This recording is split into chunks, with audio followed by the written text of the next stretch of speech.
Well, today's episode of Southend United is pretty big for a couple of reasons. Yes, we've got deadline day coming later, where I'm not expecting a huge amount of business. But before it, we've got a big top of the table clash between last season's top two after a pretty promising start, we have to say.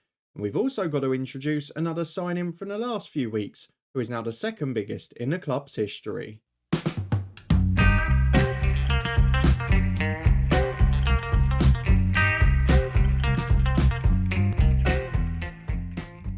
Yes, hello and welcome along to part 101 of Saving Southend with me, Daniel. We are completing a defence of the Premier League for the first time in this save, and after a remarkable few seasons as we've reached that top level, we've now got to do the hard bit, maintain it. If you're looking forward to seeing if we can, meeting a big new signing whose name does appear on this screen, and please do put a thumbs up on it. We'll also have deadline day with plenty of action. And who knows, maybe some offers for one or two of our fringe players. Before we go and do that, though, we've got a new big signing to introduce. We've got a few very big fixtures to reflect on. So let's start by heading over to the transfer centre and seeing what on earth is going on. Because since you were last with me, yes, we've not loaned anyone else to Barcelona. There have been no more departures from the club.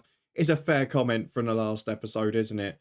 If we're loaning players to Barca, the world has changed. We have, though, got a couple of additions that are on very different ends of the spectrum. One is a returning face that the fans were not happy about. One is our second biggest ever signing that has the potential to become a record transfer. So let's start with that man, shall we? Jorg Robertson has come in from Ajax. He is a player we've been looking at all summer. It looked like the chance to get the deal done was gone, but we found it again. £34 million up front. A 22-year-old Dutch right winger who is outstanding. It does create a problem for this season because when we thought the deal was dead, we got new contracts to Yokolano, to Takatsuka, and we've now got three brilliant right wingers and no chance of letting any of them go because they're all happy with new contracts or having just moved club in this case. Couple of sub appearances for him so far, and he's got to be retrained on the right of a four, but he is going to be exceptional. I have no doubt in that. Already a Dutch international, already a star for Ajax last year. We've got a player who's going to be a gem. I've no doubt in it. The second one is a little bit less exciting and a little bit less big name. It is Joe Rose, our former backup goalkeeper, who returns as our third choice on loan from Southampton. We're still using them as a parent club even now. He's 33, he's declining massively. He's not great, but we needed the third choice keeper. None of the youth ones that weren't out on loan were that good. We know we've got McNaughton coming in next summer, so I didn't want to sign a young up-and-coming permanent keeper, so I thought it would just halt his development in the future. Happy with Sadler. Brits is in as the new number two. So I went, you know what? Let's go homegrown. Let's fill the space in the squad. Joe Rose is the cheap third-choice keeper. Might get a medal or two, which he probably deserves for his service to us. And hopefully he can enjoy a year of just warming the bench and keeping people happy. So Joe Rose is in. He is the new number three. Let's have a look, though, at what's happened on the results front, because it's been a very good start to the season. You're with me as we managed to somehow beat Arsenal in a Community Shield, despite that early red card. The big game curse struck again, but it didn't stop us winning. 4 penalties scored and instant heroics from Spike Brits, who came off the bench for his debut. In the following game, it was a bit of a weird performance. One of those games where we got a bit too comfortable. We went 2 up against Wolves in the first half through Jimenez and Wills. In the second half, we were pegged back to 2-2. We got angry, we got aggressive. Kranjic came off the bench for Ivanov. We'll pretend that I didn't just forget to replace him from the game before. He came on and he proved a point with 2 goals before a late Nathan Collins OG.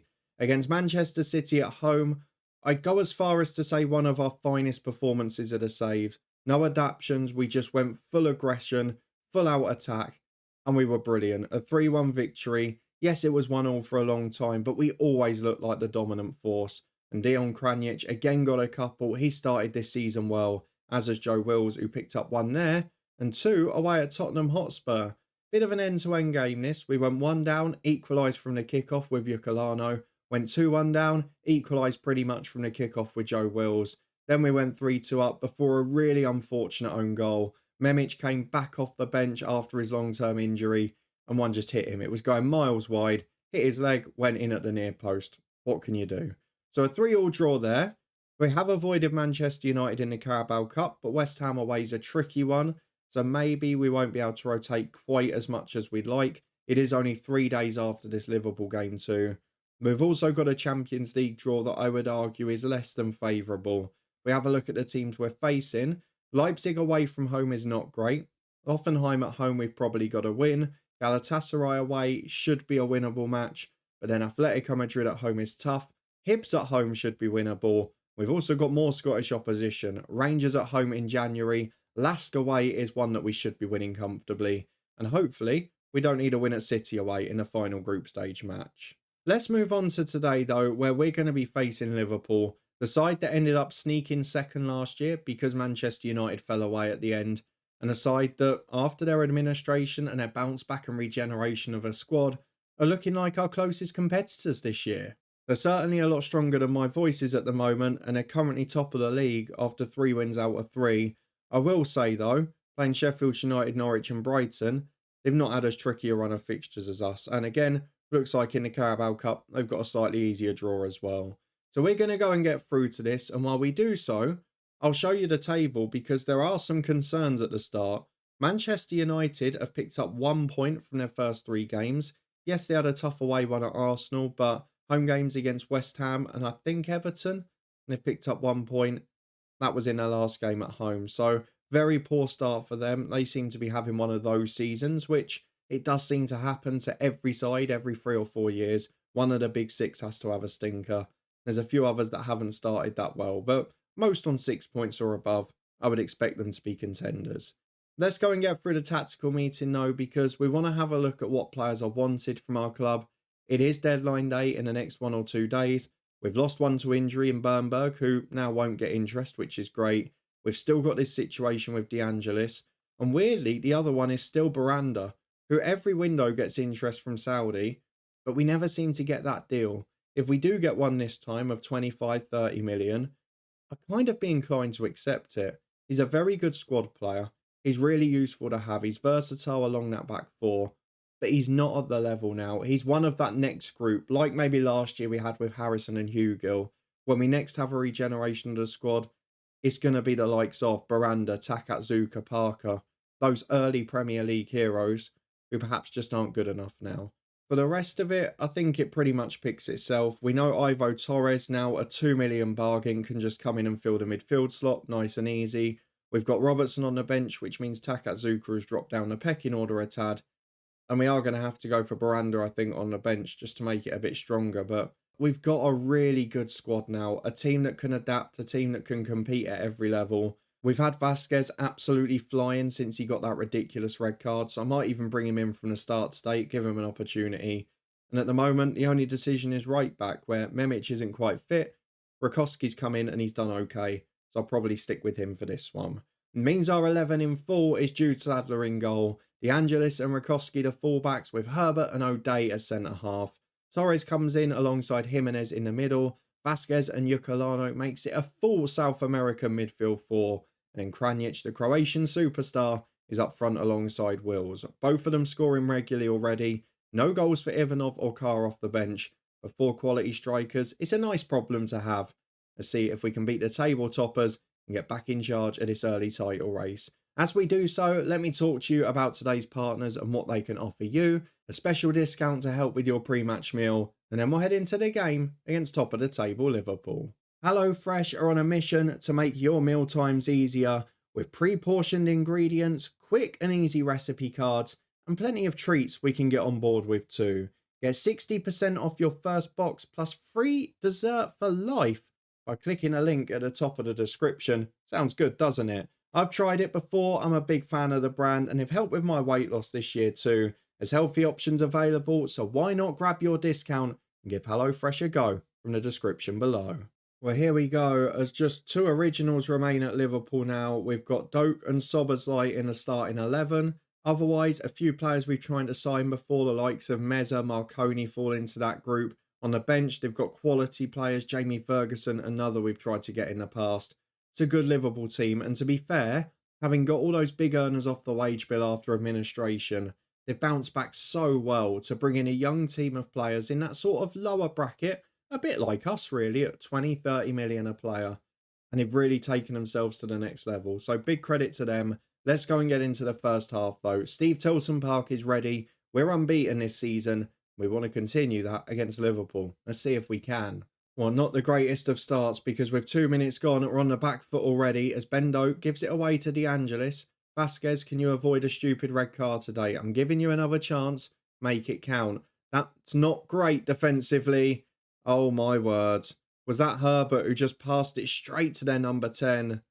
A very special finish after from Marconi, that's fair enough. But Lewis Herbert, a very rare mistake you have to say, but a costly one at the start here. And Liverpool have started like a house on fire. Normally this season, to our credit, we have started games pretty well. Maybe the Arsenal one aside a little bit. But generally we've been strong in the first 10 minutes. Not here though. Could be out of sight the way we're going. De Angelis heads it away. But the danger's not gone. We have not got into this yet. Brook up to Suarez and now Koreski. He's coming from right back, playing that inverted role. Sobozai gives it away to Yukulano, but he's conceded possession. And Sobozai puts it over. What on earth is this start? 5 minutes gone. And it could have been more than one. We're straight on the back foot again. Koreski to Doak. Think we might have a new big contender for the title this year. It was United who pipped us 2 years ago. It was United for the most part with us last year. Liverpool nicked second. And this season, God, they look good at the start. We're 15 on the clock. And I know one man in the box as we get our first corner. We'll be looking to make amends up there. Doesn't go near him. It's away as far as Yukulano, who's out on the left this time. Beats a man, cuts inside. It's brilliant. Oh, what a goal. Julian Yukulano. First team position under threat because of a brilliant big signing. Yukulano's not giving up his place too easy. Don't you worry. What a moment that was individually. And to be fair, we needed it because we were getting outplayed. So to produce a moment of magic, it couldn't have come soon enough. You can see Arsenal key injury, Newcastle key injury. United are going to get their first win by the looks of it. City winning. And it just looks like a lot of those other sides are picking up points. We've got to make sure we stay on the front foot and avoid defeat at the very least. As Wills finds De Angelis. Back to Torres. Into Joe Wills. Got to say, we do normally start quite slow. We could have this. It would be our best ever start. As Kranjic might have just won a penalty. Jagadic goes down. Kranjic is forced to the floor. And when you go to ground with a challenge, you're always in trouble. VAR looks and the penalty's awarded. I think Kranjic should be taking it. He's taken over the duties from Joe Wills. He is a slightly better taker. Can he score? Yes, he can. Bottom corner, power and pace beats the keeper who did go the right way. 6 already for the season. Had a slightly tougher first year adapting to the new country. But now he's going to show why he's the world-class talent. Why he's that European golden boy. 5 to half-time. We're back with Rakowski. And we're probably undeservedly ahead. It's just a bit of magic after a corner from the second ball. And a quality goal from a penalty after a poor challenge. And otherwise, we've been second best throughout. But we have got another corner. And set pieces we all know are important in football. Can we prove it again? Kranjic to the back post. Joe Wills is up. Headed away as far as Yukulano on the right. And as we head towards half-time, we've turned the tide now. And we're actually starting to look a bit more comfortable. Whisper it quietly. We did have one game, was it last season or the year before? Where we were 1 up against Liverpool at half-time and ended up 3 or 4 down within 15 minutes. Torres and Kranjic. Come on, I've got faith in you. Relax. Torres still struggling to adapt to that mentality at the minute.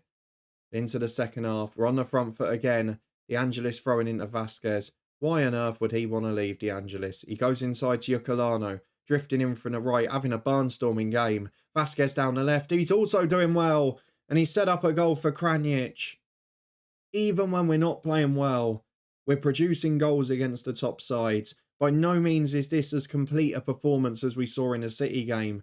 But you look at the stats now after that first 10 minutes where you thought we could be onto a hiding. And it's going the other way. We're now comfortable.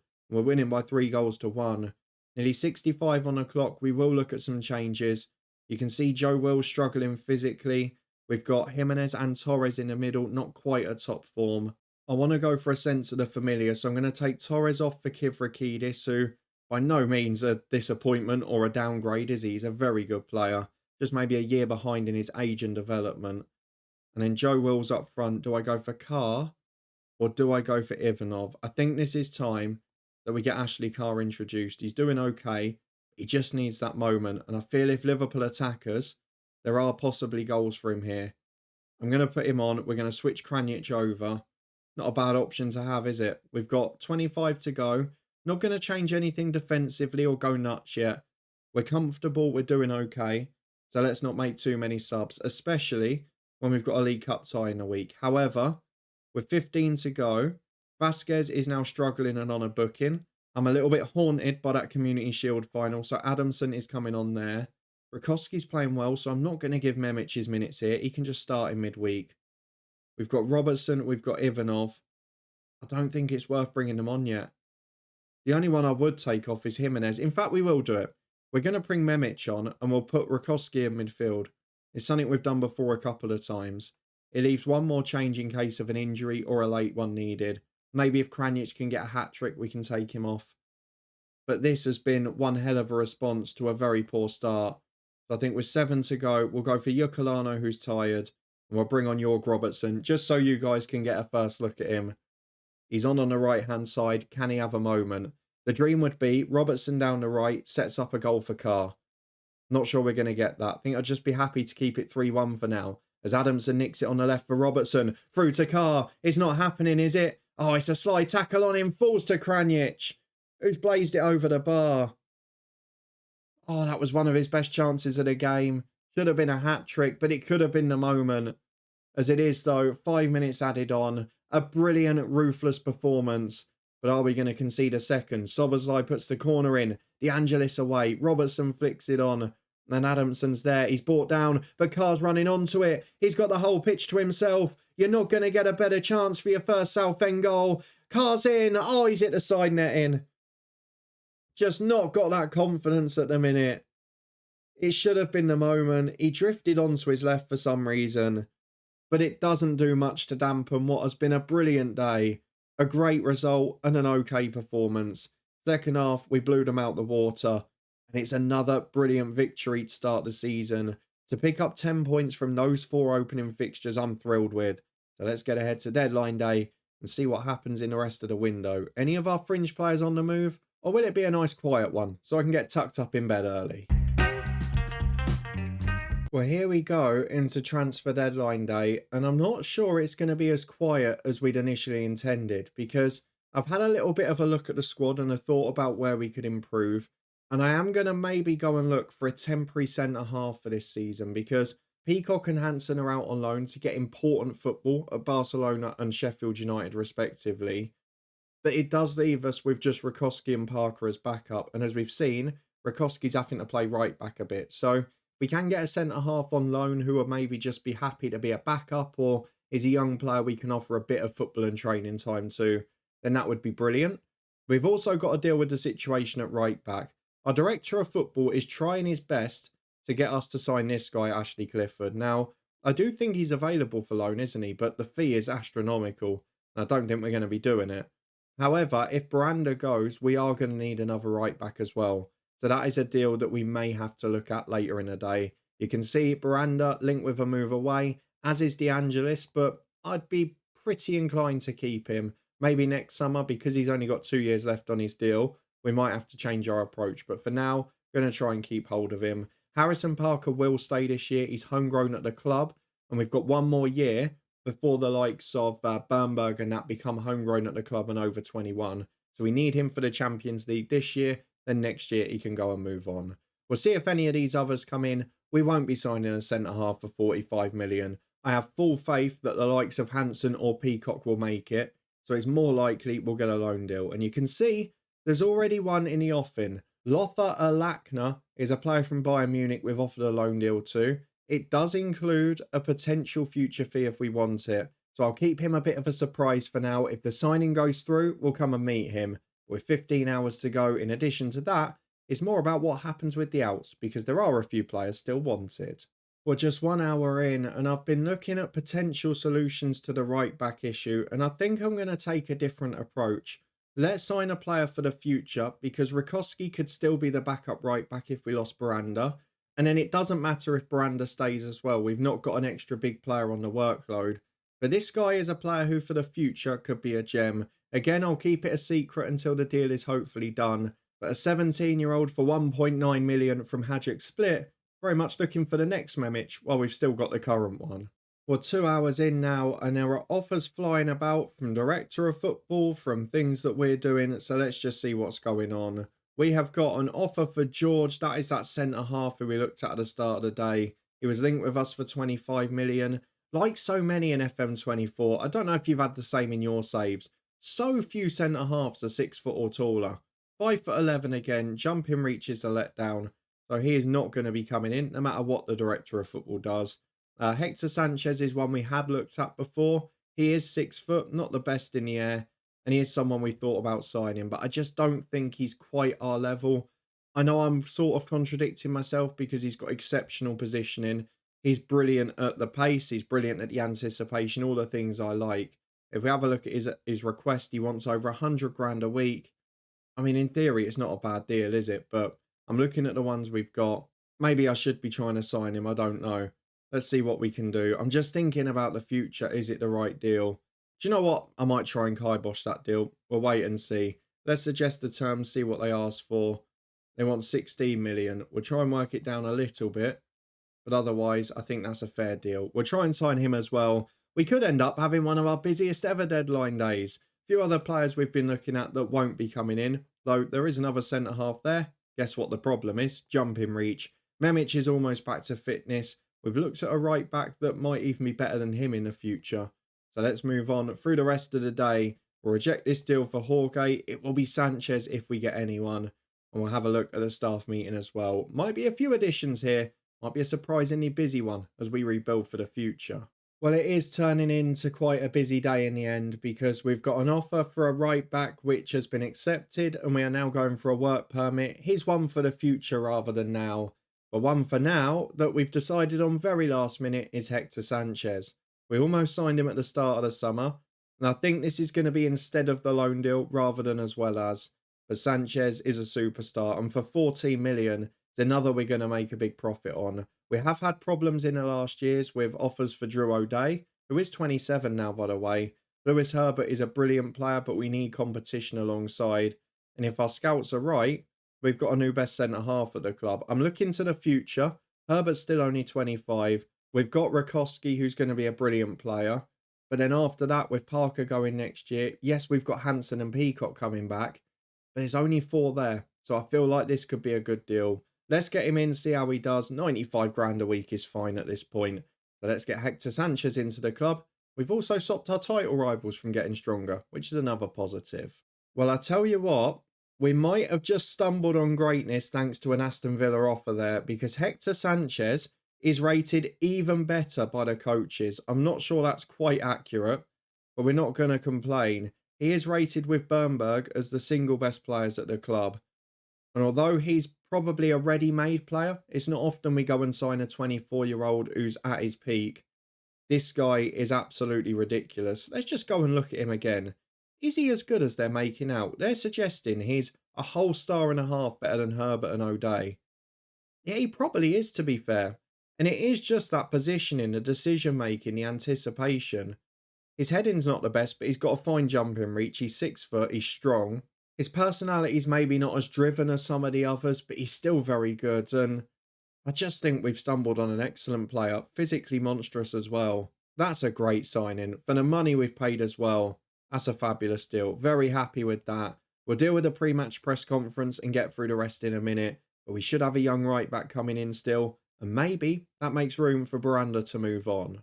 Well, as the deal's not going to go through now, I'm going to show you the wonder kid we were looking to get on loan before from Bayern Munich. Now, this is a player who was very much for a one-year deal rather than the future. But if we have a look at him, he's a very good young player. Not the best physically, and I think that's the big difference between the two. The rest is actually pretty similar, but mentally and technically, you could just see Sanchez is slightly ahead on everything.